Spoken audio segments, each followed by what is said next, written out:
Praise Lord. നിങ്ങളെ എല്ലാവരെയും blessed മോർണിംഗിലേക്ക് യേശു ക്രിസ്തുവിൻ്റെ നാമത്തിൽ സ്വാഗതം ചെയ്യും.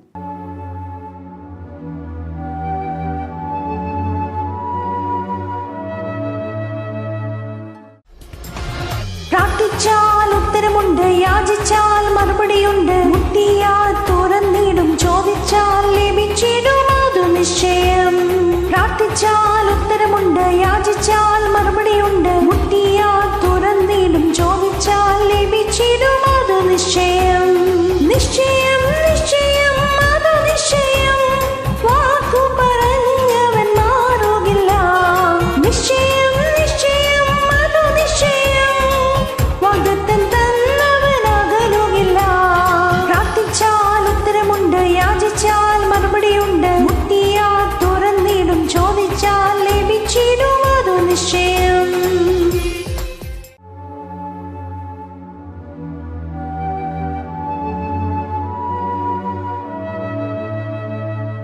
പ്രിയരെ, അനുഗ്രഹിക്കപ്പെട്ട ഒരു പ്രഭാതം കൂടെ നമ്മുടെ ജീവിതത്തിൽ അനുവദിച്ചു തന്ന വലിയവനായ ദൈവത്തെ നമുക്ക് ഒരുമിച്ച് ചേർന്ന് നന്ദി പറയാം. എത്ര പേർ പറയും, ഞാൻ നിന്നതല്ല എൻ്റെ ദൈവം നിർത്തിയതാണ്. ഒന്നുകൂടെ പറഞ്ഞു കഴിഞ്ഞാൽ 2024 സെപ്റ്റംബർ മാസം 19-ാം തീയതി വരെയും എന്നെയും എൻ്റെ കുടുംബത്തെയും കണ്ണിലെ കൃഷ്ണമണി പോലെ കാക്കുകയും കരുതുകയും വഴി നടത്തുകയും ചെയ്ത എല്ലാ വിധങ്ങൾക്കുമായി നന്ദി പറഞ്ഞുകൊണ്ട് ഈ പ്രഭാത ചിന്തയിലേക്ക് നമുക്ക് ഒരുമിച്ച് അടുത്തു വരാം. പ്രാർത്ഥനയുടെ മറുപടി വരുമ്പോൾ നമുക്കുണ്ടാകുന്ന അനുഭവങ്ങൾ.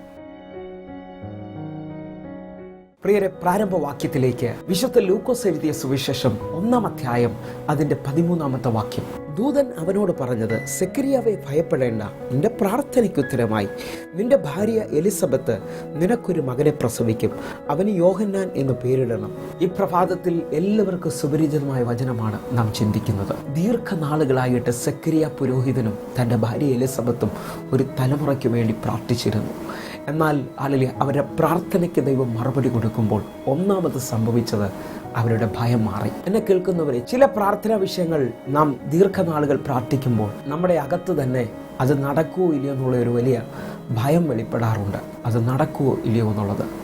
എന്നാൽ പ്രാർത്ഥനയ്ക്ക് ഉത്തരം വരുമ്പോൾ സെക്കരിയ പുരോഹിതന് പ്രാർത്ഥനയ്ക്ക് മറുപടി വെളിപ്പെട്ടപ്പോൾ സെക്കരിയാവിനോട് ദൂതൻ പറയുകയാണ്, സെക്കരിയാവെ ഭയപ്പെടേണ്ട, നിന്റെ പ്രാർത്ഥനയ്ക്ക് ഉത്തരമായി. ഒന്നാമത്, പ്രാർത്ഥനയ്ക്ക് ഉത്തരം ലഭിച്ചാൽ നമ്മുടെ ഭയം മാറും.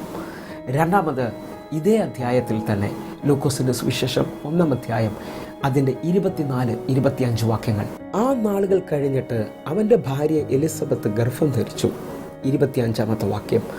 മനുഷ്യരുടെ ഇടയിൽ എനിക്കുണ്ടായിരുന്ന നിന്ദ നീക്കുവാൻ കർത്താവ് എന്നെ കടാക്ഷിച്ച നാളിൽ ഇങ്ങനെ എനിക്ക് ചെയ്തു തന്നിരിക്കുന്നു എന്ന് പറഞ്ഞ് 5 മാസം ഒളിച്ചു പാർത്തു. സെക്കരിയ പുരോഹിതന്റെ ഭാര്യ എലിസബത്ത് ഇപ്പോൾ പറയുകയാണ്, മനുഷ്യരുടെ ഇടയിൽ എനിക്കുണ്ടായിരുന്ന നിന്ദ വലിയവനായ ദൈവം മാറ്റി തന്നു. ഹല്ലേലൂയ. 1, ഭയം മാറും.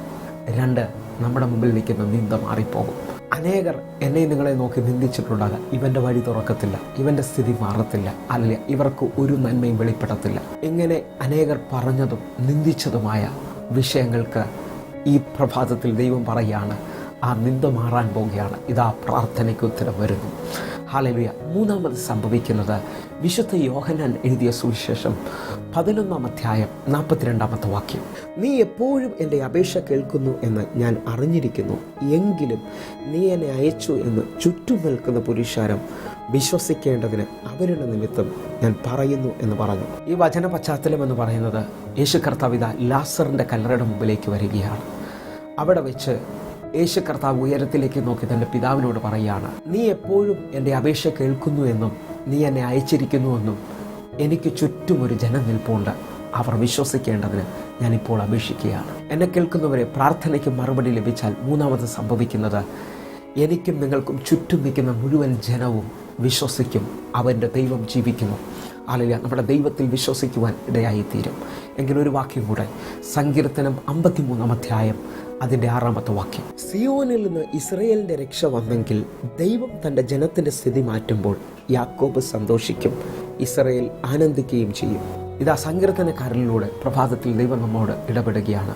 സിയോനിൽ നിന്ന് ഇസ്രായേലിൻ്റെ രക്ഷ വന്നു എങ്കിൽ അടുത്ത വാക്യം പറയാണ്, ദൈവം തൻ്റെ ജനത്തിൻ്റെ സ്ഥിതി മാറ്റുമ്പോൾ പ്രാർത്ഥിക്കുന്ന, ദൈവത്തിന് വേണ്ടി കാത്തിരിക്കുന്ന ഓരോ ഭക്തനും തിരിച്ചറിയണം, എൻ്റെയും നിങ്ങളുടെയും സ്ഥിതി ദൈവം മാറ്റും. ഹല്ലേലൂയ. ദൈവം ജനത്തിൻ്റെ സ്ഥിതി മാറ്റുമ്പോൾ പ്രാർത്ഥിക്കുന്ന യാക്കോബ് സന്തോഷിക്കുകയും സഭയാകുന്ന ഇസ്രായേൽ ആനന്ദിക്കുകയും ചെയ്യും. എങ്കിൽ നാലാമത് സംഭവിക്കുന്നത്, പ്രാർത്ഥനയ്ക്ക് ഉത്തരം വരുമ്പോൾ തൻ്റെ ഭക്തന്മാർക്ക് സന്തോഷം വെളിപ്പെടും. അവൻ്റെ ദൈവം ജീവിക്കുന്നു എന്ന് അവൻ ഉറക്കെ പറയാൻ തുടങ്ങും. അഞ്ചാമത്, ഹല്ലേലൂയ, പ്രാർത്ഥനകൾക്ക് മറുപടി വരുമ്പോൾ സഭ ഒരുമിച്ച് ആനന്ദ നൃത്തത്തോടെ ദൈവത്തെ ആരാധിക്കാൻ തുടങ്ങും. എങ്കിൽ നമുക്ക് ഒരുമിച്ച് വിശ്വസിക്കാം. 1, ഭയം മാറും. 2, നിന്ന നീങ്ങും. 3, നമുക്ക് ചുറ്റും നിൽക്കുന്നവർ വിശ്വസിക്കും. 4, പ്രാർത്ഥിക്കുന്ന ഭക്തന്മാർ സന്തോഷിക്കും. 5, ഹല്ലേലൂയ, സഭ ഒരുമിച്ച് ആനന്ദിക്കാൻ തുടങ്ങും. എങ്കിൽ ഈ പ്രഭാതത്തിൽ നമുക്ക് ഒരുമിച്ച് പ്രാർത്ഥിക്കാൻ പ്രിയരെ. പ്രാർത്ഥനകൾക്ക് മറുപടി വരാൻ പോകുകയാണ്. ഞങ്ങളെ സ്നേഹിക്കുന്ന ഞങ്ങളുടെ നല്ല കർത്താവേ, ഞങ്ങൾ ഒരുമിച്ച് ചേർന്ന് വിശ്വസിച്ചുകൊണ്ട് പ്രാർത്ഥിക്കുന്നു. അത്ഭുതങ്ങളും അടയാളങ്ങളും ഈ പ്രഭാതത്തിൽ സംഭവിക്കാൻ പോകുകയാണ്. ദീർഘനാളുകൾ കാത്തിരുന്ന ചില വിഷയങ്ങൾക്ക് എൻ്റെ ദൈവം മറുപടി തരുന്ന പ്രഭാതമാണ്. കർത്താവേ, ഓരോ മക്കൾക്കും വേണ്ടി ഞാൻ പ്രാർത്ഥിക്കുന്നു. അത്ഭുതങ്ങൾ സംഭവിച്ചതിനായി നന്ദി. യേശുവിൻ നാമത്തിൽ പ്രാർത്ഥിക്കുന്നു. ആമേൻ, ആമേൻ. പ്രിയരെ, ഈ പ്രഭാത സന്ദേശം നിങ്ങൾക്ക് അനുഗ്രഹമാകുന്നു എങ്കിൽ എന്നെ കേൾക്കുന്നവരെ യൂട്യൂബ് ചാനലുകൾ സബ്സ്ക്രൈബ് ചെയ്യുകയും അതേപോലെ തന്നെ ഫേസ്ബുക്കിലേക്ക് നിങ്ങൾ ജോയിൻ ചെയ്യുകയും ചെയ്യണമെന്ന് ഓർപ്പിക്കുന്നു. എല്ലാ ദിവസവും നമുക്ക് സൂമിൽ ആരാധന നടക്കുന്നു. നിങ്ങളെയും ക്ഷണിക്കുന്നു, കടന്നു വരണമെന്ന് ഓർപ്പിക്കുന്നു. എങ്കിൽ ഈ പ്രഭാതം ഒരു അത്ഭുതത്തിൻ്റെ വിടുതലിൻ്റെ പ്രഭാതമായി തീരട്ടെ. God bless you. ആമേൻ.